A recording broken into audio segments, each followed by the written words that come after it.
if Canada became the 51st state of the U.S.? Would Canadians with MS lose more than they gain? And why does living with MS in America cost as much as a luxury home? Let's find out. Canada and the United States may be neighbors, but their healthcare systems couldn't be more different. Canada's universal healthcare promises access for everyone, funded by taxes. Meanwhile, the U.S. healthcare system is a complex web of private health insurance, public programs, and out-of-pocket costs, leaving millions struggling to afford care. For people with multiple sclerosis, a disease that's already overwhelming, the healthcare system you live under can make or break your quality of life. In the U.S., the lifetime cost of MS can reach a staggering $2.8 million. Here's where that money goes. Disease-modifying therapies, or DMTs, are the biggest expense, costing $50,000 to $70,000 annually. Symptom management and relapse treatments add another $10,000 to $20,000 each year. Rehabilitation therapies and assistive devices rack up tens of thousands more. For many Americans with MS, these costs aren't just numbers. They're a barrier to survival. Now let's look at Canada. Thanks to universal health care, Canadians with MS rarely pay out of pocket for doctor visits, hospital stays, or even MS therapies. Medication costs are heavily regulated, making treatments more affordable. While Americans are crowdfunding for basic care, Canadians are getting their treatments without financial strain. But Canada isn't perfect. Longer wait times for specialists and non-urgent procedures are a common challenge. But this brings us back to the question, what if Canada did become America's 51st state? Canadians could face the same financial burdens and inequities as their southern neighbors.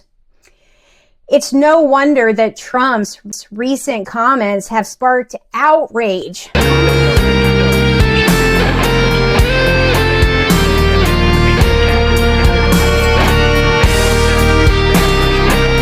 Trying to reassure the Canadian public that if elected, he would not dismantle this. So in other words, you have a nation bordering on the United States, two nations that are probably as close together in so many respects as any two nations in the world, a conservative prime minister, and yet there is no effort to move to an American healthcare system. I would say to my colleagues, there's not a better example of maybe how people feel about two systems. They know the American system. They have a conservative prime minister.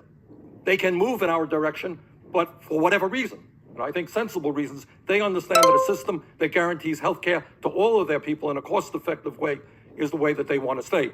Canada's healthcare system is part of their identity, and for good reason. It's not just about pride, it's about survival. For people with MS, healthcare is the difference between thriving and just barely making it. So what do you think?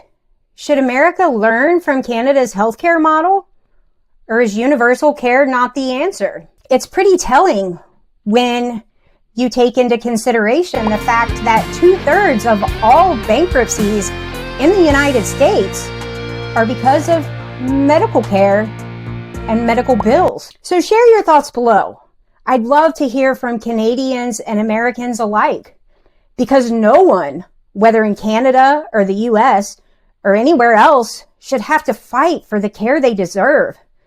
Together we can demand better healthcare systems, ones that work for everyone, not just the privileged few.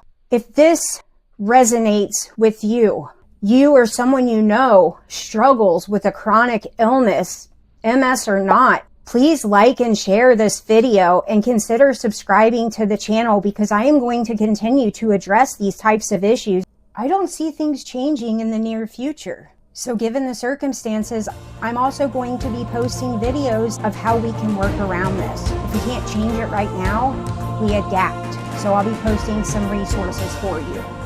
If you are having trouble getting your medications right now, check out this video right here. And we're here to support each other and this is where we can all be heard and finally understood again.